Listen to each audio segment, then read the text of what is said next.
ফেসবুকের বর্তমান আপডেট অনুযায়ী সম্পূর্ণ নতুন নিয়মে কিভাবে ফেসবুক অ্যাকাউন্ট ডিলিট করতে হয় সেই প্রসেসটি স্টেপ বাই স্টেপ আজকের এই ভিডিওতে আমি আপনাদেরকে দেখিয়ে দেব।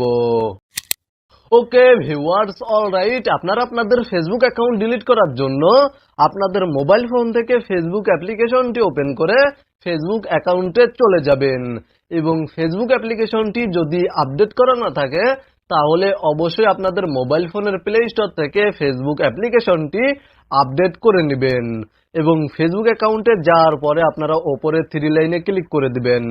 থ্রি লাইনে ক্লিক করার পরে এখানে দেখতে পাচ্ছেন সেটিংস অ্যান্ড প্রাইভেসি, এই অপশনে ক্লিক করে দিবেন অথবা আপনারা এখানে নিচে প্রোফাইল আইকনে ক্লিক করার পরে জাস্ট নিচে প্রোফাইল আইকনে ক্লিক করে দিবেন এবং তারপরে ওপরে থ্রি লাইন মেনু বারে ক্লিক করে দিবেন। দেন আপনারা এখান থেকে সেটিংস অ্যান্ড প্রাইভেসি এই অপশনে ক্লিক করার পরে সেটিংস অপশনে ক্লিক করে দিবেন। সেটিংস অপশনে ক্লিক করার পরে আপনাদের সামনে সেম এই ধরনের একটি ইন্টারফেস শো করবে এবং এখানে দেখতে পাচ্ছেন অ্যাকাউন্ট সেন্টার নামে একটি অপশন রয়েছে। আপনারা অ্যাকাউন্ট সেন্টার এই অপশনে ক্লিক করে দিবেন এবং তারপরে এখানে দেখতে পাচ্ছেন ম্যানেজ অ্যাকাউন্টস নামে একটি অপশন রয়েছে। আপনারা জাস্ট ম্যানেজ অ্যাকাউন্টস এই অপশনে ক্লিক করে দিবেন এবং তারপরে আপনাদের ফেসবুক অ্যাকাউন্টের প্রোফাইল নেমের ওপরে দেখতে পাচ্ছেন ম্যানেজ নামে একটি অপশন রয়েছে। আপনারা এই অপশনে ক্লিক করে দিবেন এবং তারপরে এখানে দেখতে পাচ্ছেন ডিঅ্যাক্টিভেশন অর ডিলেশন নামে একটি অপশন রয়েছে। আপনারা এই অপশনে ক্লিক করার পরে এখান থেকে ডিলিট অ্যাকাউন্ট এই অপশনটি সিলেক্ট করে দিবেন।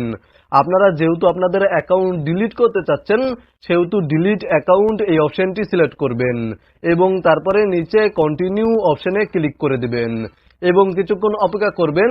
দেন আপনারা আপনাদের ফেসবুক অ্যাকাউন্ট কেন ডিলিট করতে চাচ্ছেন সেই রিজনটি সিলেক্ট করে দিবেন। রিজনটি সিলেক্ট করার পরে এখানে দেখতে পাচ্ছেন কন্টিনিউ অপশনে ক্লিক করে দিবেন এবং তারপরে পুনরায় আবার এখান থেকে কন্টিনিউ অপশনে ক্লিক করে দিবেন এবং তারপরে আপনারা এখান থেকে নিচে চলে আসবেন এবং এখানে দেখতে পাচ্ছেন কন্টিনিউ অপশনে ক্লিক করে দিবেন।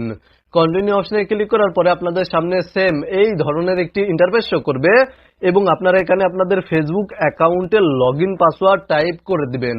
আপনারা আপনাদের যেই পাসওয়ার্ডের মাধ্যমে ফেসবুক অ্যাকাউন্ট লগইন করে থাকেন সেই পাসওয়ার্ড টাইপ করে দিবেন। লগইন পাসওয়ার্ড টাইপ করার পরে এখানে দেখতে পাচ্ছেন কন্টিনিউ অপশনে ক্লিক করে দিবেন এবং তারপরে কিছুক্ষণ অপেক্ষা করবেন। দেন এখানে দেখতে পাচ্ছেন ডিলিট অ্যাকাউন্ট নামে একটি অপশন রয়েছে। আপনারা জাস্ট ডিলিট অ্যাকাউন্ট এই অপশনে ক্লিক করে দিবেন।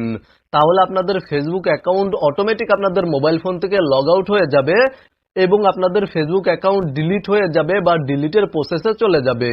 তবে ফেসবুক অ্যাকাউন্ট 30 দিনের মধ্যে লগইন করা যাবে না। আপনারা যদি আপনাদের ফেসবুক অ্যাকাউন্ট 30 দিনের মধ্যে লগইন করেন তাহলে আপনাদের ফেসবুক অ্যাকাউন্টটি আর ডিলিট হবে না।